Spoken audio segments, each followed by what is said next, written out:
Isang mabilisang baliktanaw muna sa isinagawang hearing ng Committee on Migrant Workers kung saan nagtampo si Senator Raffy Tulfo dahil hindi napagbigyan ng kanyang suggestion o dili naman kaya ang kanyang gustong mangyari. Tama ba na magsasuggest ka at kapag ka hindi ka napagbigyan ay magtatampo ka? Lahat ba ng suggestions, opinions o gusto ng isang Raffy Tulfo ay dapat masunod?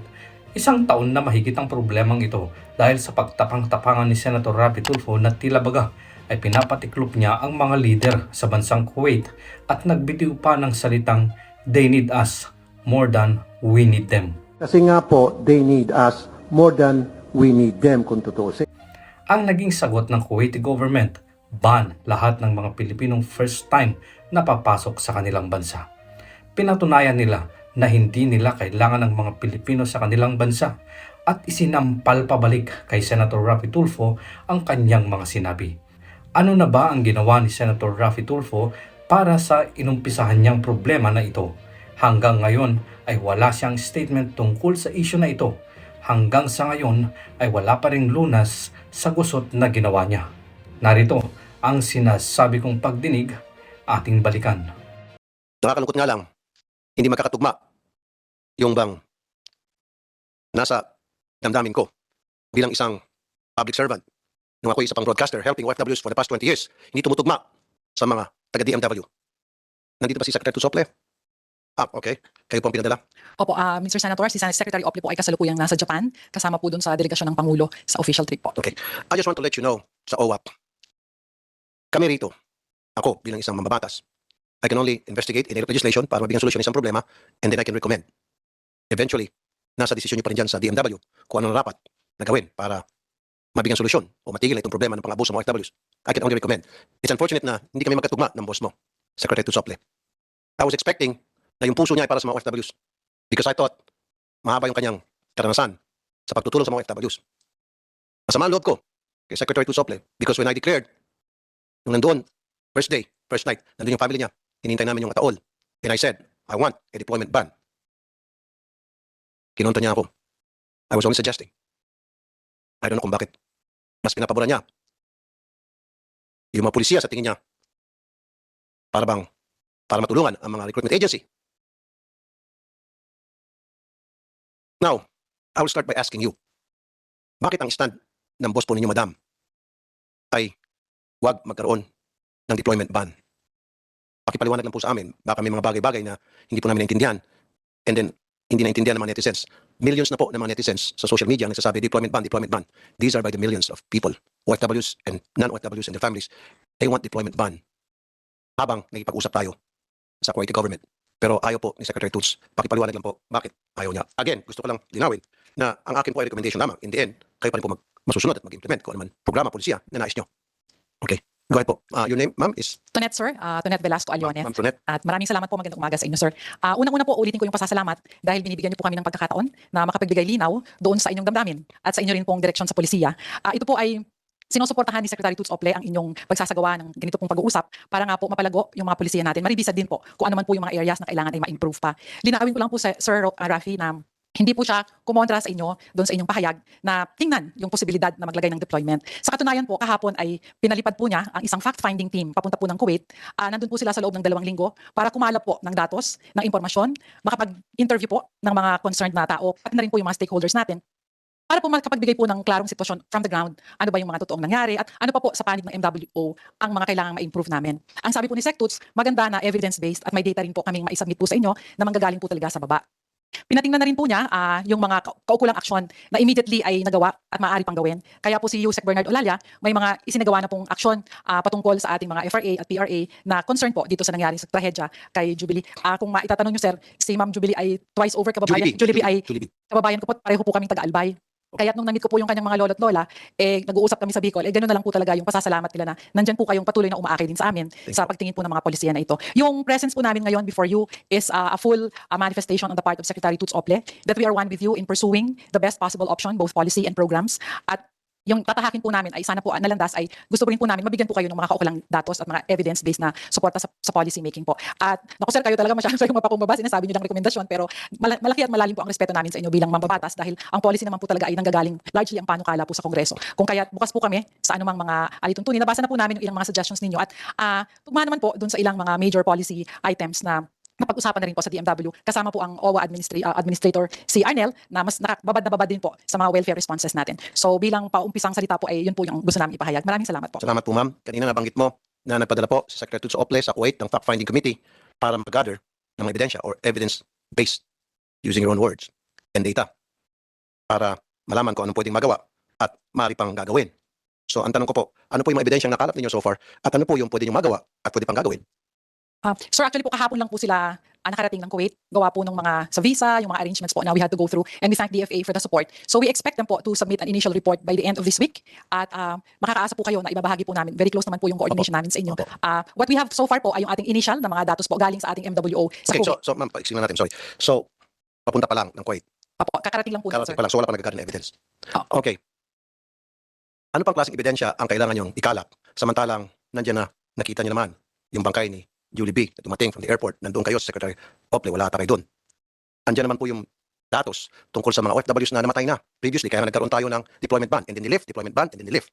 Ulit-ulit na lang, na merong mga nabubog, na abuso, na rape, nagpakamatay, lumundag sa building, etc., etc., etc. Ano pang ebidensya ang dapat natin ikalap? What is it that you want to prove? Why are you still not convinced that there is a real problem with Kuwaiti employers? Apo. Even the Kuwaiti government. That's why I was asking for them for a public apology. I was asking from them to apologize to the Filipino people. Some will say, why would the Kuwaiti government apologize to the Filipino people? Ito po masasabi ko. Kung minsan lang po, may nangyari sa isang OFWs natin na inabuso o pinatay. Masakit man pero pikit mata, kagat-labi, ika nga. Sige, palalampasin namin. Kung pangalawang beses, medyo magagalit na tayo. Pero kung 3, 4, 5, dose-dose na ang nasasaktan, nabubugbog, namumulestya, na-rape, etc., etc., I think it's about time that the Kuwaiti government should really apologize because that means they're not doing anything to address this problem. Na dapat sila mismo on their part, kinakausap yung mga ahensya nila doon para siguraduhin na hindi na maulit ito yung pang-abuso sa ating mga OFWs. They need us more than we need them. Di po ba? Huwag po natin ipakita na tayo po yung mga patay gutom. Na ako tayo magkaroon ng deployment ban, baka magugutom tayo rito. No. We have to give our OFWs dignidad na sana magkaroon sila ng respeto sa atin. Kasi kung ganito po, nagdidili-dali tayo, takot tayo na pag nagkaroon ng deployment ban, baka magalit sila. Hindi po eh. Ang tingin ko lang dito, kaya takot siguro, sorry, kung may tatamaan, baka may pinoprotektahan tayo rito. Sino pinoprotektahan natin kung takot tayo? Diba? Now, when I say may protektahan, I mean may protektahan ba tayong mga agency, travel agency na nagbibenta ng mga tickets na kinukunan ng mga OFWs o recruitment agency na nagpapadala ng mga OFWs? I don't know. Yun ay aking lamang pakiwari. Opo. Maraming salamat sir. Unang-una po, kaisa nyo kami. Kumbinsido po kami doon sa risk na hinaharap ng ating mga domestic No, ma'am, tanong ko lang ngayon, sorry. Okay, kayo ho ba isang ayon sa deployment ban na inihiling ko, sinasuggest ko, na para matauhan itong Kuwaiti government, habang meron deployment ban, then we sit with them and talk to them Opo. on our terms kung ano mga gusto natin mangyari bago natin i-lift yung deployment ban. Kaso ayaw po ni Secretary Tuts Ople, I don't know why. Napakasimple naman yun. Nangyari na po dati yun, nag-deployment ban tayo and then nakipag-usap tayo sa Kuwaiti government and then i-lift. Kasi may namatay. Then, months later, may namatay ulit, deployment ban ulit, and then usap and then lift. 1, 2. And I'm just doing what has been done previously. Kaya lang sa akin, this time, I will make sure kapag nakipag-usap tayo sa mga Kuwaiti government, sa mga employers, we will make sure na this will not happen again. Opo. Kaya nga po on our terms. Diba? Opo. Eh kaso po ayaw po ni Secretary Tuts. Sir, linawin ko lang po. Actually po, bukas si SecTuts at suportado po niya ang panukala ninyo na mag-impose ng targeted ban po. So by that, we mean, yun pong ban na i-impose ay para po sa mga household workers bound for Kuwait na mga new hires po. Yun po naman ang marami. Dahil nung binalikan po namin ng datos, sir, yun po mga balik manggagawa, mga 7 beses na, 6 na beses na, kabisado na po nila yung kanilang employer, yung kultura, yung mga patakaran, hindi naman po tayo nagkakaroon ng mga problema sa ganun. Ang bulto po ng ating mga problema na nagkakaroon po ng pagmeltrato ay nandun po sa mga new hires na umaalis, sir. Kaya ito po ang sabi ni Secretary Tuts na in the immediate, ito ay ating iban muna habang may pag-uusap pong Thank magaganap. you. So in other words, in short, okay po sa inyo yung deployment ban sa mga DH, Opo. household workers. And then may pag-usap tayo sa Kuwaiti government on our terms kung anong gusto natin na dapat masunod at kapag satisfied tayo, then saka natin i-lift. So okay sa inyo yun. Opo, yung amin pong panukalang, Sir Rafi, ay magkaroon po ng deferment nung pag-process nga ng mga new hires for Kuwait, particularly po for household workers, para po immediately ma-address po natin itong So that is tantamount to a deployment ban. Opo. Okay, good. At ang gusto ko po, ulitin ko, I've said it many times already and I'll say it again. Before that, I'd like to acknowledge Senator Jinggoy Estrada's presence. And now, I can declare a quorum. Okay, ma'am. We recognize the presence of Senator Tolentino as well. And with that, we declare a quorum. Kanina pa, nandito si Sen. Jinggoy. Okay, pinaulit nyo na sa akin to. Okay. Ma'am, yung bang i-require yung mga employer na mag-undergo ng neuropsychiatric exam as well as members of their household, sang-ayon ba kayo doon o hindi? Isa yun. Kasama rin. And then, yung pong i-require ang mga employer na mag-present ng police clearance. Sang-ayon ba kayo doon sa dalawa? Okay, very good. Kasama po ito, sir, doon sa mga nilista namin nga na nasuggest nyo na po na tingnan sa negotiations po. Okay. Pangatlo, sang-ayon po ba kayo na mag-public apology ang Kuwaiti government? Sir, we will yield to the DFA, although the information po is that naglabas po sila ng apology letters. May detalye po si Yusek Bernard, if we may. Yusek, naglabas ba ng apology letter ng Magandang Kuwaiti government? magandang Apologizing to the Filipino people? Apo. Meron pong official communication ang embahada po ng Kuwait through their ambassador dito sa Pilipinas para po sa pamilya ni Julie B. Ranara at sila po ay humihingi ng condolence, paumanhin sa nangyari at sinisigurado po nila na mabibigyan ng justisya. No, sir. I'm sorry, sir. Yusek Olalia. I'm sorry. I'm not asking if they did apologize sa relatives ng deceased. What I'm asking if they are apologizing to the Filipino people, and I'll tell you again for the second time, okay lang po sana. Sabi ko nga, kahit nakagatlabi, pikit mata, masakit sa damdamin, kung isang beses lang na OFW natin ang namaltrato o pinatay. Pero paulit-ulit na lamang, time and time again. Every week, every month, every year, meron pong naabuso.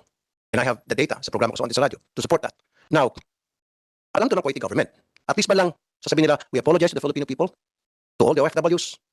Don't worry, we'll do our best this time na to lessen or to not let it happen or at least to lessen incidents like this. Something to that effect. Assurance na they will do something because they're not doing anything for me. Or if they're doing something, they're not doing enough. Di po ba? They should show sincerity on their part na they want to put a stop on the abuses being committed to our OFWs. Di po ba? So siguro, sir, hindi naman siguro labis yun. Paglalabis para sa akin na hilingin sa kanila ang mag-public apology. Anong impact nito sa mga OFWs? Malaki po. Yung bang moral nila?